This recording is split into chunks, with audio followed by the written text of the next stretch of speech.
Now let's look at arc length problems, and let's look first in degrees. And this is a problem you probably first saw in geometry. And the problem is this, is that we have a circle, and from the center of the circle you have an intercepted arc, right? So this is the center of the circle, let's call it C. You have a point A and you have a point B. And what you're trying to find is you're trying to find the distance from A to B. And the way that that's generally written in geometry is AB with kind of a circle here, an arc here, and that means the arc length.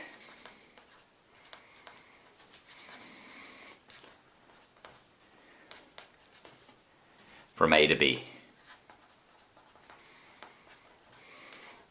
And more generally, we're just going to call, in this particular case, let's just call that S. So that's the distance that we're going to use. Now, this distance here is the radius of a circle, so let's call that R. So S is equal to the arc length. And that's S. S is equal to arc length. R is going to be the radius, the length of any radii. And then we have this angle here, and let's just call this angle here, let's call the measure M. So M is going to equal to the measure of the angle.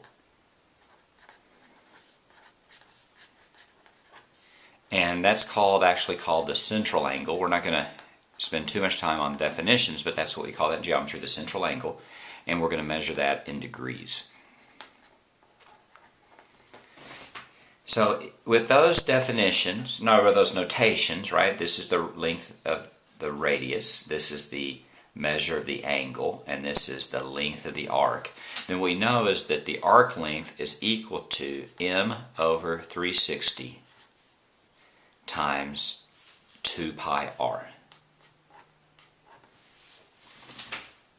And that's a formula that you're going to need to know, and you want to memorize that formula.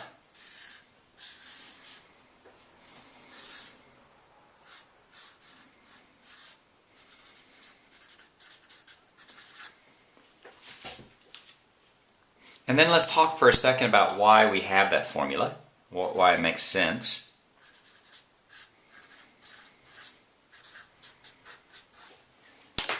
Well, this distance here is the circumference of a circle.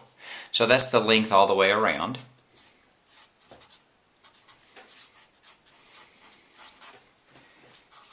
This right here is literally the percentage of the circle that you go around. So that's the part of the circle.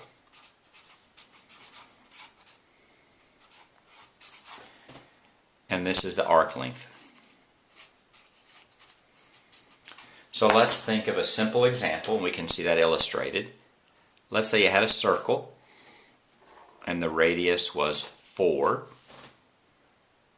Then the circumference would be 2 pi r. So then the circumference then would be 8 pi. In other words, if you started at A and you traveled all the way around to A, you'd go a total of 8 pi.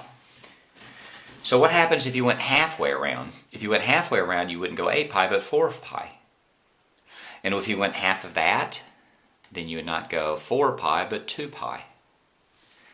So we know that if you went 1/4 of the way around, you know you'd go 2 pi, but what's that angle right there? That angle is 90 degrees. So if you have 90 over 360, in other words, if you go 1/4 of the circle, and the circumference is 8 pi, then you go to a total of 2 pi. And that's where we get that. That's the reasoning behind that particular formula. Now let's look at some specific examples. So let's find S if M is equal to 60 degrees and R is equal to 12. So you have S is equal to M over 360 times 2 pi R. R is 12, so let's plug that in. That's 2 times pi times 12. That's 60 over 360. And that's equal to S. 60 over 360 is 1/6. That's 24 pi. So S is going to equal to 4 pi. That's how you find S if you're given M and you're given R.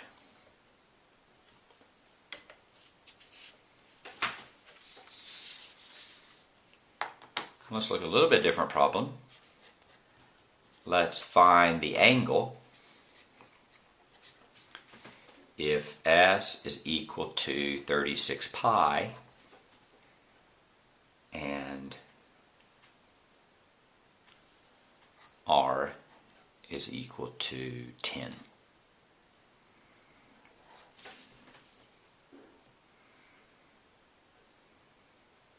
Let's go. Yeah, let's go. No, let's R is equal to. Let's say R is equal to 40. Let's do that. So let's find M if S is 36 pi and R is 40. So let's go. S is equal to M over 360 times 2 times pi times R. Let's plug in R is equal to 40. So that's 2 times pi times 40. M over 360. And S is 36 pi. And that's 80. So you have M over 360, 80 pi over 36 pi. And here you can go a variety of ways here. What you could do is you could cancel the 80 and the 360, simplify it, or not. What I'm actually going to do is I'm going to leave this together, and I'm going to divide by this side by 80 pi and this side by 80 pi. The pi's cancel, and I get 36 over 80 is equal to M over 360. The pi's cancel and the 80's cancel.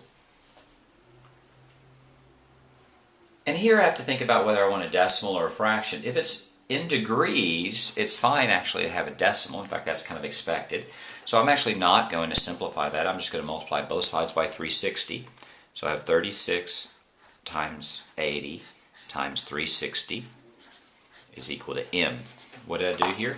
I multiplied this side by 360 and this side by 360, and the 360's there cancel.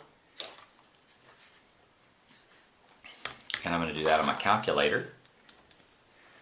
So I go 36 divided by 80 times 360, and I get 162 degrees.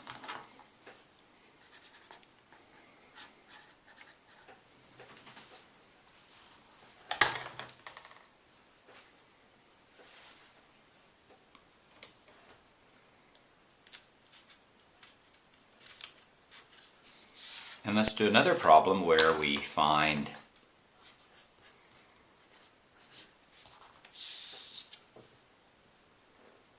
R if M is equal to, let's say, 30 degrees,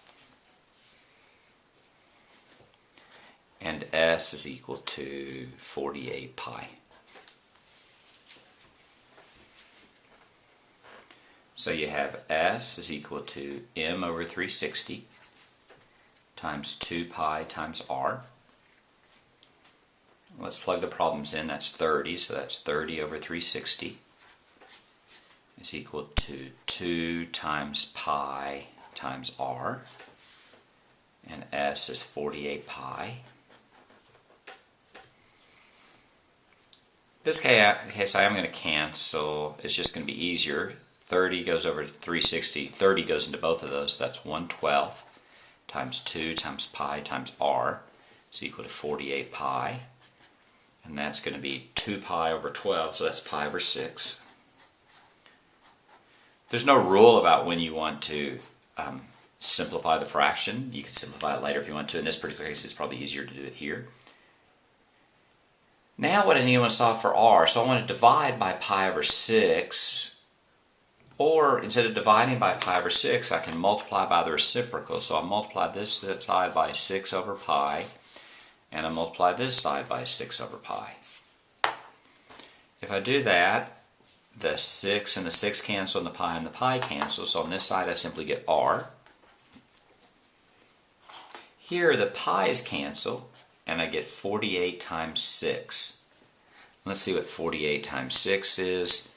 That's 48, carrier 4, 24, 28. The 288 degrees.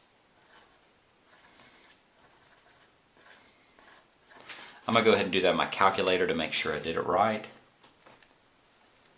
So I'm going to go 48 times 6, and I get 288. I did in fact do it right, and that's your answer right there. And that's how you that's how you solve arc length problems where in their degrees. And the following video does arc length problems, but they're in radians.